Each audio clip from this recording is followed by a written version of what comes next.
Hair, Love, Radio. You're listening to Hair Love Radio, where we get into the nitty-gritty of what it takes to make your dreams a reality, start unlocking your potential, and live your best life, helping hairstylists, creatives, and girl bosses spread their awesome and light like confetti. You were made for awesome. Hi, welcome back to Hair Love Radio. I'm your host, Elizabeth Faye, and I'm really excited to be here with you guys today. If you're new to the podcast, thank you so much for listening. We have so much awesome stuff in store and in past episodes, so be sure to listen to them. There's workbooks, awesome interviews, lots of fun things. If you're not new to the podcast, thank you so much for your love and support. And I want to read a few awesome reviews because thank you guys so much for your reviews. It's the best way you can support the podcast. All right, so because I love fun things and in celebration of our new merch shop, Hair Love Vibe, if you didn't know about it, it's in the show notes. We have badass tees for our tribe, so come vibe with your tribe. We have awesome pins and so much goodness coming. We're going to give away some Hair Love Vibe shiz because I feel like it and it's going to be really fun, okay? Okay. All right, so first off, Painted by Pia says, listen up. Loving this podcast and feeling inspired with every episode. Game changer, so listen up. So Painted by Pia, if you hear this, go ahead and email us and we are going to send you some awesome Hair Love Vibe stuff. Thank you for your support so much. All right, next we have Bethany Belize, and she said, a must. If you need to feel empowered and ready to live and work, you must listen to these ladies. You will become a better version of yourself and spread that love in your workplace and life. Thank you so much, Bethany. You have Hair Love Vibe stuff coming your way. Oh my gosh. Okay, we have Geeta, who is actually in my coaching program, and I love her so much. So it says she listens to this every morning. Oh my gosh, I'm obsessed. She said, I'm extremely thankful that I'm finally able to reconnect to my passion through people that are kind-hearted and so inspirational, willing to share their knowledge. Elizabeth, God bless you. Continue doing what you're doing. Oh my gosh, I'm going to cry. Because you are changing lives through our industry and becoming a huge family and changing me and to become the better version of myself. Thank you. Oh my gosh. Okay, I'm crying, and if you guys didn't know, this kind of shit is my why. Oh my gosh. Okay, well, we're definitely sending you Hair Love Vibe shit your way. Thank you so much. So if you are loving this podcast, please share your love online, leave a review. It means so much to us, and it's the best way you can support our podcast growing so we can keep bringing you really, really cool shit. With that being said, we're going to dive into branding a little bit deeper today. I want to talk about quick killers in your business because as you're building a brand or rebranding, it can be really overwhelming and sometimes discouraging or disheartening if you fall into the cycle of either comparing or just feeling overwhelmed. And it really can be super overwhelming. I know I've said this on a lot of podcasts, but go back to the episode where I'm interviewing Danny J on smashing your goals in 2019. There's a free workbook that will help you break down your goals into smaller steps that make sense and help you find your why. So that honestly will help you a lot with building a brand. So don't get overwhelmed. Breathe deep, right? Listen to a meditation tape. You got this, all right? Something I do when I'm overwhelmed, if I'm rebranding or building something, which we've already been through many times, but this is a great tip, is create a Pinterest board. And this Pinterest board is going to be your brand, but I don't want you to overthink it at all. And you can make it a private board so no one has to see anything. And with this board, I just want you to pin anything and everything that you're drawn to, inspired by, turned you on, whatever. And so I just want you to pin. If it's like coffee, if it's an outfit, if it's a music album, if it's a font, I don't care what it is. If it's a hot guy, just pin it.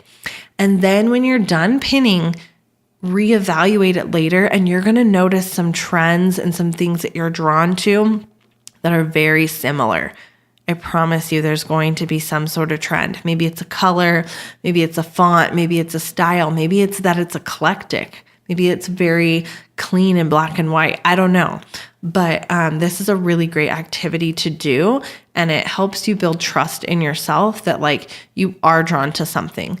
If you are in a space of like real confusion, I would definitely maybe take a step back before doing this so you're not pinning things that you like in someone else's brand or something like that. That's a great activity. But here are some of the quick killers in your business. We're going to talk about perfectionism. I had this concept of launching Hair Love and Workshop in a Box for years, you guys. I could have done this years ago, but I waited because I was so worried about being perfect, having enough money, doing all these things. I almost didn't launch the podcast because of that, because I wanted it to be so perfect. And that is the quickest way to kill your business and your passion and your drive is to cut yourself off before you even got a chance to get started. So if you are someone who struggles with this and you just really want everything to be perfect, I'm telling you now, you have to leap off the cliff to figure shit out. Have the basics together, obviously, like don't walk into something that you're unprepared for 100%. But with that being said, like you're never prepared. There's no way I could have ever been prepared to lead Hair Love Retreat until I did it. Like there were things that came up I literally couldn't have ever have dreamt of, good and bad, that wouldn't have happened. I wouldn't have learned if it didn't just happen. That's how you really create amazing boundaries and values is just experience. Could you ever know color correction boundaries that you needed to take without really experiencing it? You could have someone tell you how important a good consultation is and really having a thorough talk about pricing and making sure you tell your client it's a range and not a steady price and to expect it to take longer or cost more product than you hope. Someone can tell you that, but until you do it wrong and experience it, you'll never know like you know now. Right? Now you know. You've like dealt with that bad review. You've dealt with that crazy ass client. You've had to send back a refund and you're like, oh, I now have new boundaries, right? I now have new policies. I now know what I need to do that I couldn't have known in this way without it happening to me. And so that's wisdom, is when you've like experienced something, you've owned it, you know it, you feel it, and you can share it with others, then you've earned wisdom, right? And you have so much more wisdom in your business. And so, yes, be prepared. Yes, be qualified. Yes, get educated. Yes, plan ahead. But girl, I'm telling you, shit's going to happen you didn't know was going to happen. So there's like no way to prepare to be a salon owner 1000%. There are just going to be things that happen. People are unpredictable and you can't control what they're going to do. And so you're going to have that crazy person work for you, or you might have a walkout or whatever. Yes, there are things you can prepare to not have that happen, but things are still going to go down differently than you thought sometimes. So do not allow your perfectionism to block your amazingness and your awesomeness and all the gifts that you are supposed to give to people and yourself and to experience. We live one time, and if you have to do it perfectly, are you really living at all? I want you to really think about the things that you feel called to do in your life, or say or be or wear or do that you aren't doing because it's not perfect, right? I am so grateful I started this podcast. It's not perfect, guys. We're working on it. We're learning lots of tech stuff. We're not the most popular podcast on iTunes, but we're going to get there. Does that make sense? And we're helping people and we're serving people. Maybe our audio is a little off sometimes, but that's okay. We're learning how to get better.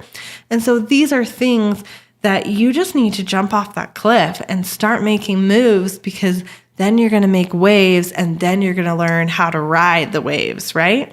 No more perfectionism. And I want you can like create an affirmation or an intention to kind of help yourself feel enough to make something happen. And just so you know, like 1000% you are enough, but this is something that you need to really choose for yourself. Like I can't make you know that you're enough. This is something that you need to really set in your own self and mind and soul, but you completely are. And whatever it is that you want to do, I've said this before, the resources are near you. The people you need are by you. and the things you didn't know you know are within you. So you have everything you need to start doing it. You just have to make that choice that you're not going to let your perfectionist lead the ride, but you're going to let your awesomeness lead the ride. That is one of the first quick killers to any company. I don't ever want you to get it twisted that maybe someone else who is, having this hugely booked clientele or opening a salon or whatever had it all together before they started, because no one did. There's definitely levels of preparation and planning and hard work that go into it, for sure. But no one ever has their shit perfect before it starts. Okay. So the other quick killer that I want to talk about is giving up and quitting. So nothing is a failure until you decide it is. So if something happens to you or it goes wrong or it goes messy, which we talked about earlier in this perfectionism, it's this fear of things going wrong. And that's where perfectionism lives, is the quitting. If you're going to take that leap, you really need to be committed to seeing it through. And so there's certain things that maybe you can do to create accountability in your life so you don't quit. And so it's kind of this analogy, if you are going to jump off, let's say a really high rock into the lake. Once you take that leap, there's no quitting, right? There's gravity. You have made this commitment to gravity that you're going down in the water, and there's no quitting. There are ways to do that in your business and your life to really create some commitments that are not easy to break or near to possible and break or are very uncomfortable and inconvenient to break. Things could be creating late policies and cancellation policies with your guest. That's going to make them keep their commitments and you keep your side of that commitment a lot better. Maybe you open a salon and you sign a 5-year lease. You've now made a really big commitment. And so that's going to help you be determined to see that through and make it work. I kind of look at this like marriage. What are ways you could get married to certain parts of your business where you make these commitments that, yes, they can be broken, but it's not going to be very fun to break it. Let's say I start this podcast and I make a promise to my audience that I'm going to keep it going. That's a commitment that's going to be really uncomfortable for me to break to you guys because I'm going to lose your trust. And I've spent years and years and years building friendships and trust with you. So if you're going to make a commitment to eat healthier, be healthier. That's why a lot of people will share it online, tell their families about it, get their spouse involved, is because they're looking to marry themselves to that commitment so they can see it through because they want something stronger and more binding than just their word to themselves in their head. Does that make sense? This is why people write things down. They say affirmations out loud. They share with their friends. Social media is great for that. So find ways to marry yourself to your commitments. And one of my mentors, Kelly Cardenas, he was my first employer in the hair world that got me into everything. If you haven't heard that whole story, it's a doozy, episode 1. But he says commitment eliminates options. So it's kind of like when you're married to someone, it pretty much eliminates the option to go out and date with someone else every Friday night. You have now eliminated that option, or if you're going to do that, it has put a lot of hurdles in your way and you're going to hurt, harm, and create chaos in your life to break that commitment. When you're that committed to the things in your business, it's going to eliminate the option of quitting. So that's why I want you guys to find ways to marry yourselves, and take that leap. The gravity committed you to it. There's no way you're getting out of that shit. So that is what I do in my company. And it really helps me push through things that are difficult and uncomfortable and hard, because obviously that happens. It's life, it's business, it's going to happen. It's going to continue to happen. And I'm going to grow and become more wise and stronger and blah, blah, blah. But I really find ways to marry myself to the business. So there is that tip. And then with quitting is you got to have a why, because there's this whole other part. Yes, you're married and committed to the business and you can almost marry yourself so much where you're like, oh shit, my whole life falls apart if I don't make my salon work. And that's not really what I'm going for. I just mean to keep yourself accountable, obviously responsibly, but I do want you to get a little uncomfortable and be committed. But the stronger part of that is I really want you to enjoy your commitment and feel called to do it. You've got to have a why. And this is where, when we talk about building a brand that aligns with your core values and not just copying someone who you're drawn to, are two completely different things. There's a lot of brands that I'm drawn to that I think are really cool and they speak to my soul, but I would never, that's not my brand. And we're totally different, but I still can be drawn to that without it like aligning with my core values and my calling in my life. Your why is the other and most important part of what's going to help you stay committed. It's kind of like you love someone and you're not married, right? So like I love my boyfriend. I'm going to use this as an example, but we're not married. But my why, like I have such a big why for staying with him that even without that commitment of marriage, I'm very committed to him, where it eliminates other options of someone else.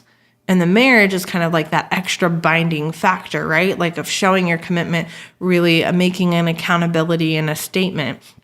But my why is so much bigger than that. And it means so much more. And it feels like so much more. And that is the heartbeat of staying committed and not quitting, is your why. And finding a why can be, really, really hard. And I've definitely touched on this a little bit on the podcast, but your why needs to be the thing that pushes you through hard things, that makes going through X, Y, and Z worth it. It's honestly like a love relationship. You're going to stick with someone through disease and heartache and success and wealth and all these different things that are going to happen to you. And the bad things that you have to go through, the difficult things, are so worth it, because it's more worth it to be with that person than it is to be without them, even if it's in a hard situation. And so that's the kind of why I want you to have for your business. Like, obviously you have a surface why, like I got to feed myself, feed my loved ones, pay for shelter, right? We're talking very surface things, but maybe your why is something deeper. Maybe serving people in this way fulfills you and makes you feel like your life calling is truly being fulfilled and spread around to people and you're helping people. Or maybe it's because, I've talked about mine before, like the way I grew up in poverty and the relationship my parents had with money, I just really never wanted to feel that way. And I never wanted anyone around me to feel that way. So I feel so called to help people never feel that way, because I actually have a panic attack thinking about it. And so it's something that's driven me to work harder than anyone else. Like I will stay the latest, work the hardest. Like no one could outwork me. That was like almost to a fault, where I find myself in therapy, like talking to people about like, oh my God, why am I working so hard? But because my why was like so strong that I could work like a mule for a decade and it was no thing. Like I would do it another decade. Your why is something, every single one of you has a why. And it was something I actually didn't even realize till maybe a year or so ago. And I was at a conference and I just remember going home and bawling because I just like relived all these experiences in my childhood and was like, oh my gosh, this is why. This is why I've endured things that like I've even asked myself, like, how in the hell did I get through that? All of you have that. All of you have a story. All of you have endured hard things, and you had a why. You had a reason why you were willing to go through that for some sort of goal or achievement or feeling or lifestyle or desire or life calling, whatever. Your why is so important to not quitting. If you have a really strong why, you will never quit. Someone can push you down, and your ass is always going to stand back up. And I can think of multiple businesses and entrepreneurs that you see do that. Like maybe they've been bankrupt or they've lost their companies or bad things have happened. I mean, it's like the story that repeats itself. There's so many entrepreneurs like that. And they're always going to stand back up, and they're going to stand back up stronger because they have a why. So people who can't stand back up, it's not that they're not strong. It's not that they're not awesome. It's that they have not tapped into their why and their strength. So every single one of you has this in you. It's just a matter of like unraveling it and tapping into it. That is my second killer in business, is perfectionism and finding your why. So like not quitting. And I'll leave you with a little quote by Jay-Z. He said, "The genius thing we did was not quit." That I feel like rings so true in my life. Is if people ever ask me like, well, how did you do this? Like I'll have random people email me wanting to interview me or whatever. And they're like, how did you do this? And I'm like, a lot of fucking hard work and I don't quit. And they're like, oh, well, you're so lucky or this or this or that. And I'm like, oh, no. You don't see the 20 no's and the 20 mistakes and the 20 failures that pair every success. I just don't even care about those because that's okay. I know it's part of the journey and it's just part of the process. And so, but I'm so committed to, my calling and my why that it's okay and it's no skin off my back. So that's a place I want every single one of you to get into. And it's something we have to continue to work on. But once you really know your why and you own it, it's not going anywhere. Okay? And so you were born for greatness. I'm super excited for you to continue to work on your brand. And I just wanted to talk about some little things that could get you twisted in a really bad way. And I really want to unravel that for you so you can continue being inspired and motivated to actually take action steps to build the life and the business that you were meant to lead. Anyways, I love every single one of you. Thank you for listening. As always, if you love the podcast, you know what to do. Leave a badass review and maybe we'll send you some cool shit because I love cool shit. And Hair Love Vibe is live. Oh my gosh, that rhymes so much. Hold on. Hair Love Vibe is live. Come vibe with your tribe. No? Okay, I can't rap as well as I was hoping that would come out like, but it is live. Go to hairlovevibe.com. You can shop merch and have so much fun. And leave us a badass review and maybe we'll send you some for free. So as always, have a wonderful day and I hair love you. Hair Love Radio.